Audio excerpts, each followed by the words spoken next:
বেগুন পাড়ার, ও বেগুন বাড়ি যুবক ভাইরা আমার, আপনাদেরকে বলতে চাই, কোন বাবা মার সাথে খারাপ আচরণ করে থাকেন আপনি যদি জানতেন আপনার বাবা মা আপনার জন্য কত বড় নিয়ামত, তাহলে পারে আপনি কোশ্চিন কালো আপনার বাবা মার সাথে উত্তম আচরণ ছাড়া কিচ্ছু করতেন না।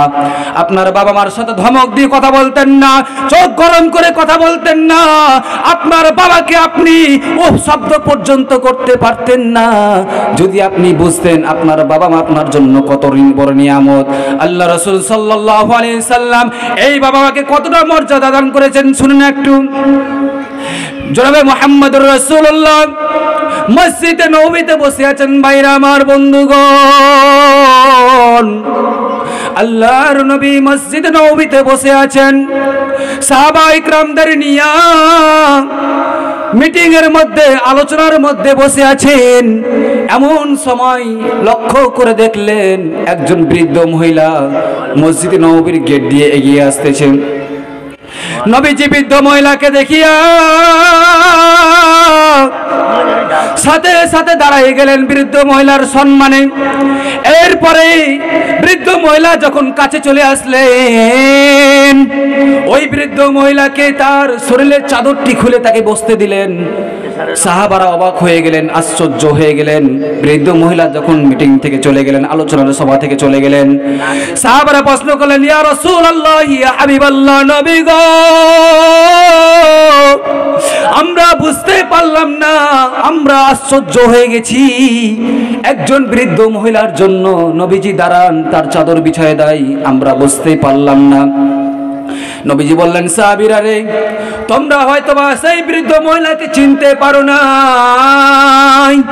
ওই বৃদ্ধ মহিলা এমন একজন মহিলা, ও আমার সাহাবীরা শুনো শুনো, আমি যখন আমার মায়ের গর্ভের মধ্যে ছিলাম, আমার বাবাকে আমি দুনিয়ার থেকে হারাই ফেলেছি রে সাহাবীরা।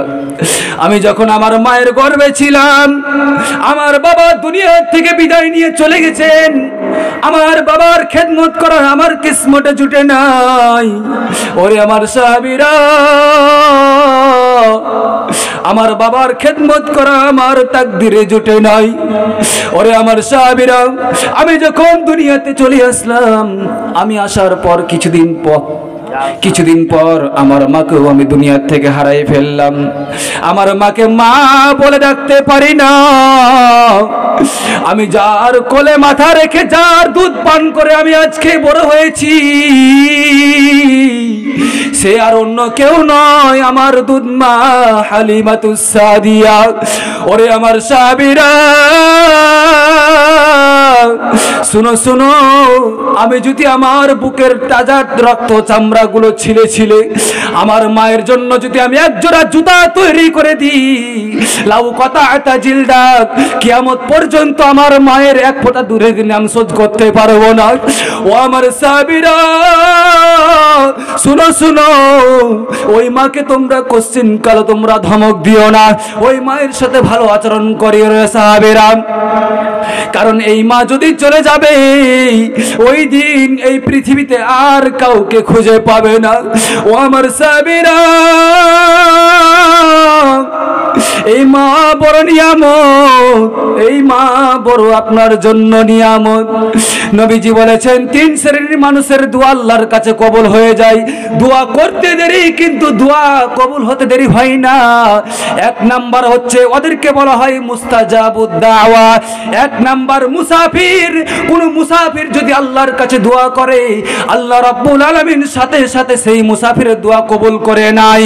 দ্বিতীয় নাম্বার হচ্ছে, মাজলুম ব্যক্তি যদি আল্লাহর কাছে দোয়া করে, আল্লাহ রাব্বুল আলামিন সাথে সাথে সেই মাজলুমের দোয়া কবুল করে নেয়। আমার বন্ধুরে, তিন নাম্বার হচ্ছে, আপনার পিতামাতা যদি আপনার জন্য দোয়া করে, ওই সেই দোয়া সাথে সাথে আল্লাহর কাছে কবুল হয়ে যায়। আমার ভাইয়েরা, আমার বন্ধুগণ, ওই মা বাবা আপনার আমার ঘরে রয়েছে, মা বাবার কাছ থেকে দোয়া নেন, আপনার দোয়া সাথে সাথে কবুল হয়ে যাবে। 50,000 আলেমকে এক পাশে বসায় দিবেন, আর আপনার বাবা অথবা আপনার মাকে এক পাশে বসাইয়া দিবেন। 50,000 আলেম আপনার জন্য দোয়া করবে, সেই দোয়া কবুল হতেও পারে নাও পারে, কিন্তু আপনার আমার মা যদি বিসমিল্লাহ বলে যদি আপনার জন্য মন থেকে দোয়া করে, আপনার জন্য আল্লাহ পাক সেই দোয়া কবুল করিয়া নিবেন। আমার ভাইয়ের, আমার বন্ধুগণ, আল্লাহ নবী বলেছেন লা শাক্কা ফি ওয়ালা রাইবা ফি, বিন্দু পরিমাণ সন্দেহ নাই, বিন্দু পরিমাণ সন্দেহ নাই আপনার মার দোয়া আল্লাহ রাব্বুল আলামিন কবুল করে নেবেন, বাবার দোয়া কবুল করে নেবেন।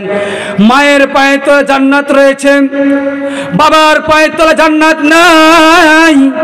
মায়ের পায়ে তলে জান্নাত রয়েছে, হুমা জান্নাতুকা ওয়া নারুকা, তোমার মায়ের পায়ের তলে তোমার জান্নাত, তোমার মায়ের পায়ের তলেই তোমার জাহান্নাম।